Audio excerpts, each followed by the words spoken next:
Aujourd'hui, nous allons parler des défis qu'apporte le nouveau référentiel et comment nous allons y répondre avec la méthode Boomerang anglais des éditions Plantin.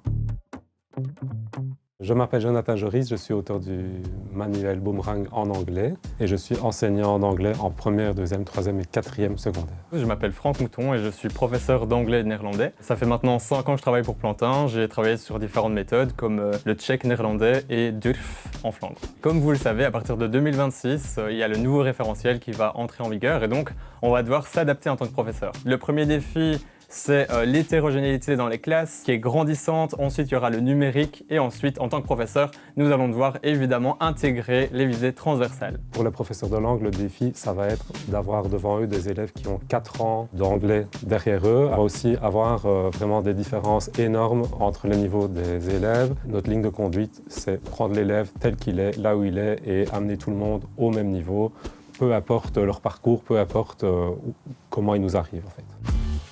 Pour faire face à ces nombreux défis, nous avons développé une nouvelle méthode, Boomerang anglais. Boomerang anglais est une méthode qui est clé sur porte. Elle va vous accompagner donc de la préparation à l'évaluation de l'élève. Alors on a vraiment tout mis en œuvre pour que les élèves puissent s'y retrouver dans cette méthode. Alors premièrement, au niveau du design, on a vraiment une méthode qui est aérée et qui va permettre à chacun de s'y retrouver. On sait directement ce qui se trouve sur la page, on sait ce qu'on attend d'eux, il y a des logos et donc l'élève s'y retrouve vraiment facilement. Ce qui est vraiment rassurant en tant qu'enseignant, en plus des notes méthodologiques qui sont là vraiment pour accompagner, faire le lien avec le référentiel. C'est vraiment toute une série d'exercices supplémentaires, tous des dispositifs de différenciation qui vont permettre vraiment de remédier aux difficultés des élèves, de proposer du dépassement aux élèves qui en ont besoin, des exercices interactifs, des exercices adaptatifs, donc qui vont vraiment se mettre au niveau de l'élève, qui vont proposer des exercices de remédiation automatiquement, des exercices de consolidation ou des exercices de dépassement, des dispositifs d'évaluation qui seront proposés dans le kit du prof.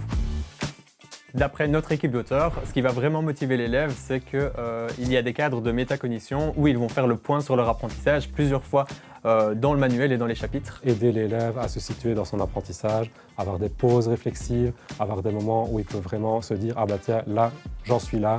Voilà où je veux aller. L'élève va pouvoir se voir progresser. Alors ce que j'aime beaucoup dans notre méthode, c'est vraiment cette approche spiralaire. Et donc on a à chaque fois, dans chaque chapitre, une partie qu'on appelle Remember, qui va remettre en avant vraiment toutes les compétences et les ressources qui ont été travaillées en primaire. Donc ça va permettre à chaque élève vraiment de se remettre à niveau pour entamer le chapitre de façon idéale. Donc si vous appréhendez les nouveaux référentiels, n'hésitez pas à jeter un coup d'œil à notre nouvelle méthode qui est ludique, qui est visuelle, qui est motivante, qui est ancrée dans le numérique et qui est faite par des enseignants pour des enseignants.